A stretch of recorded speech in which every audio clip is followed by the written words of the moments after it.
Bonjour à tous, c'est Frog & Scottish à l'appareil. Aujourd'hui je vais vous parler un petit peu de l'indépendance de l'Écosse pour changer. Je vais faire ça en plusieurs volets, donc le premier volet ça va être l'aspect politique. Ok. Alors l'aspect politique d'une Écosse indépendante c'est quoi? Alors, comme vous le savez probablement, l'Écosse a des députés qui sont envoyés au Parlement de Westminster, qui est le Parlement du Royaume-Uni. Donc là-bas, on aura des parlementaires du Pays de Galles, des parlementaires de l'Écosse, de l'Irlande du Nord, de l'Angleterre. Voilà. Donc on a donc un regroupement de parlementaires des différentes nations qui composent le Royaume-Uni. Le côté important, c'est le côté nation. Ok. C'est un groupe de nations présumées égales qui sont représentées au Parlement. Je dis présumées parce que c'est pas le cas en fait. On n'est pas ces nations-là ne sont pas égales lorsqu'elles sont à Westminster. Un petit exemple, les représentants du Parlement de l'Écosse qui sont à Westminster ne pourraient pas bloquer un vote, ne pourraient pas faire un vote qui serait pertinent pour nous en Écosse. Ce que je veux dire, c'est que on n'est pas traité également. Le nombre de députés en Écosse, j'ai plus le nombre, mais ils sont moins que le nombre des députés qui représentent Londres. Voilà. Donc le pays de l'Écosse est moins représenté que la ville de Londres. Donc tout de suite, dès qu'il y aura une décision qui va désavantager l'Écosse mais qui va avantager Londres, la ville de Londres, et bah bien sûr tous les députés de Londres vont voter pour cette motion, et du coup les intérêts de Londres sont beaucoup mieux défendus que les intérêts de l'Écosse. Voilà. Je ne vous parle même pas des intérêts de l'Irlande du Nord, du Pays de Galles, qui ont encore moins de députés que l'Écosse. Alors le problème il vient quand on arrive à en voter à des lois, par exemple tout ce qui est budgétaire. Alors dès qu'on arrive à voter les budgets pour les investissements dans les énergies renouvelables, par exemple, l'Écosse a fait beaucoup de projets avec des énergies renouvelables comme l'hydrolien, l'éolien. En Écosse, on a beaucoup de possibilités. On en parlera dans le volet économique. Mais malheureusement, les votes n'ont pas été en la faveur de l'Écosse parce qu'on n'a pas assez de députés. Et comme ça coûtait de l'argent qui n'irait pas dans le sud, eh ben, ça a été voté contre. Donc ça, c'est problématique. Un truc qui est important de noter, c'est que dans les élections générales, les élections des députés au Royaume-Uni, l'Écosse, ça va faire, on va dire depuis que je suis arrivé ici, depuis que je suis arrivé en Écosse en 2005, on n'a jamais eu un gouvernement représentatif de ce que l'Écosse a voté. Donc je pense que la dernière fois qu'il y a eu un vote qui n'était pas le SNP, c'était Labour. Donc en Écosse, c'était historiquement un foyer de la gauche. Voilà. Les Écossais sont à gauche de façon prédominante. Et, toutes les fois où les élections sont passées et les conservateurs sont arrivés au pouvoir, l'Écosse avait voté contre les conservateurs. Ce qui a généré une sorte de... c'est un problème parce que nous, on n'a jamais les politiciens pour lesquels on vote. Donc dans une Écosse indépendante, vu qu'on vote que pour les politiciens qui sont ici en Écosse, il n'y aura pas de problème. Donc je ne vous parle pas des members of Scottish Parliament, je vous parle des gens à Westminster. Donc en gros, chaque élection générale, l'Écosse, c'est pas très important quoi. Ça te fait une petite majorité si jamais t'as un souci. Genre par exemple, il y a 4 grands partis au Royaume-Uni. Allez, on va dire 5. Il y a donc les Tories qui sont au pouvoir, je te dis en mon premier parce qu'ils sont au pouvoir. Le Labour parce qu'ils sont souvent ceux qui sont les challengers. Et ensuite on a donc des partis plus petits en termes de vote. Donc on a les Verts, bien évidemment. Liberal Democrats, c'est en fait les UDF locaux. Et finalement on a donc le SNP qui est le troisième plus grand parti du Royaume-Uni en termes d'adhérents. En Écosse, quand il y a une élection générale, donc les gens ils vont sortir, ils vont voter, et historiquement, on a voté à gauche. Je pense qu'il y a très peu de cas contraires où l'Écosse a voté pour un gouvernement Tory. C'est vachement rare. Et donc du coup, on en arrive à, quand on vote, ça sert à rien en fait de voter, parce que parce que on a, peu importe ce qu'on vote, on est minoritaire de toute façon. Donc le seul truc qu'on peut faire, c'est gérer un gouvernement de coalition. Par exemple, si jamais les libéral-démocrates ils passent au pouvoir, peut-être qu'ils pourraient faire un deal avec le SNP ou un truc comme ça, tu vois. Donc voilà, inutile. Donc ça c'est un aspect politique qui est vachement important, parce que ça veut dire que chaque fois qu'on vote, c'est un peu, ça sert un peu à rien. Un peu comme l'exemple du Brexit. L'Écosse a voté à 60% pour rester dans l'UE, et puis on a été ignoré. Donc ça c'est bien, ça c'est cool, et ça c'est constant. Voilà. Donc comment ça se traduit? Ça se traduit dans des grands projets d'infrastructure, etc. Un grand projet d'infrastructure dans le sud va recevoir un investissement de ouf que l'Écosse va devoir payer.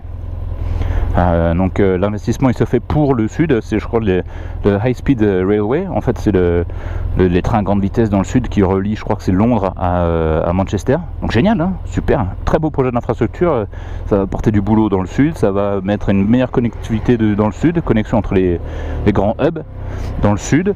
Mais nous on va en payer, donc on va payer du fric pour ça, mais on va jamais recevoir de plus-value pour nous. Et donc quand nous on a dû faire un projet d'infrastructure énorme, donc les ponts, le Queensferry Crossing, ce pont là il a été financé par le gouvernement écossais tout seul. On n'a pas eu droit à des financements, machin, c'est l'Écosse qui a dit non, ok.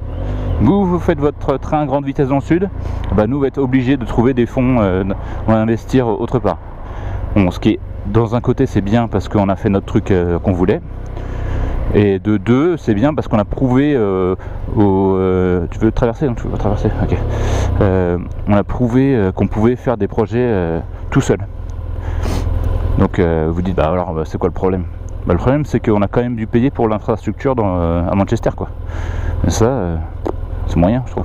En fait cette constitution du traité de l'Union, ça ne marche pas. Elle est cassée. Ce traité de l'Union il est cassé, il ne marche pas. Parce qu'on n'est pas égaux. On n'est pas des nations égales. Et il est là le problème fondamental. C'est que le traité de l'Union indique que nous sommes des nations égales, machin. Alors que dans les faits, c'est pas le cas. Parce que Westminster décide de tout sans consulter ou prendre en compte l'avis de la population écossaise, galloise, nord-irlandaise. Ils y vont, ils font leur truc et peu importe, c'est pas leur problème. Vous n'êtes pas assez nombreux au gouvernement. Et alors, autre chose sur le gouvernement de Westminster, bon, je sais pas si vous êtes bon en anglais, allez voir une députée du SNP qui s'appelle Mary Black, M-A-H-R-I Black, comme la couleur. Et je sais pas si vous trouvez, j'essaie de mettre le lien de son truc sur YouTube, sur ses critiques du palais de Westminster. C'est un truc qui est un peu hallucinant sur comment fonctionne, comment ça fonctionne pour les votes, etc. C'est un peu hallucinant parce que les choses qu'elle dit, qui sont, c'est un témoignage de la vraie vie qui se passe à Westminster, et c'est un peu hallucinant c'est un truc du Moyen-Âge, quoi. Il y a des mecs avec des épées, c'est hallucinant. Et le truc n'a pas évolué. Et je pense que c'est ça le souci, c'est que ça part d'un bon sentiment, et je comprends l'objectif, mais ça ne marche pas. Et ça profite seulement à l'establishment. Et l'establishment a fait en sorte que ce soit cassé pour de bon et que ça ne marche plus pour de bon. Et politiquement c'est un souci parce que les Écossais se sentent de plus en plus rejetés, ignorés, et donc ils pensent plus à devenir indépendants. Donc on en est là, hein, et c'est pour ça que les Écossais, donc ce que je disais c'est que les Écossais à Glasgow, il y en a certains qui votent pour les Tories, et qui visent à faire en sorte que ces gens meurent, quoi. Leurs politiques sont des politiques de voilà, on te coupe tes subventions, on te coupe tout, et puis tant pis pour toi si tu peux pas manger. Et donc tu as de plus en plus de choses. Vous connaissez en France les Restos du Cœur. En Écosse ils appellent un truc qui s'appelle les food banks, au Royaume-Uni même. Et donc du coup tu passes, tu livres à manger, des pâtes, tout ça. Mais vas-y, tu peux y aller. Et il y en a de plus en plus dans ces quartiers-là. Et je ne comprends pas pourquoi ces gens-là. Et c'est aussi lié à la géographie du quartier dans Glasgow qui vote pour ces gens. Je ne sais pas si vous avez le foot, mais les Rangers sont une équipe pro-unioniste, donc pro-Royaume-Uni. Leur drapeau, c'est des Union Jack et tout ça. Et donc du coup, je crois que ces gens-là qui sont très très pauvres, parce que ils ont été endoctrinés par leurs collègues du foot des Rangers, c'est pour ça qu'ils votent pour le Royaume-Uni contre. En fait, à chaque fois qu'ils font un vote, c'est contre le SNP.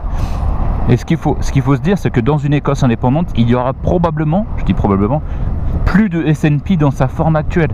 Parce que le but du SNP, c'est de devenir indépendant. Le but du SNP, sa raison d'exister, sa raison d'être, c'est de voir une Écosse indépendante. Donc une fois que l'Écosse est indépendante, j'imagine que le parti se dissoudra et renaîtra sous une forme différente. Hop là.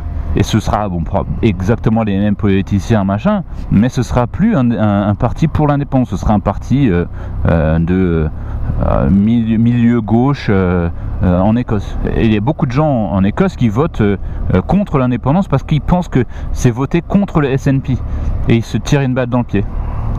Parce que les Tories, le Labour, même le Labour écossais, la branche écossaise du Labour, ils n'ont pas l'intérêt premier de l'Écosse en tête. Ils s'en foutent. Tout ce qui leur intéresse, c'est que les banquiers aient plus de fric, c'est que l'establishment soit bien content et qu'ils puissent continuer à faire des politiques d'austérité pour, entre guillemets, refaire venir le pays en place.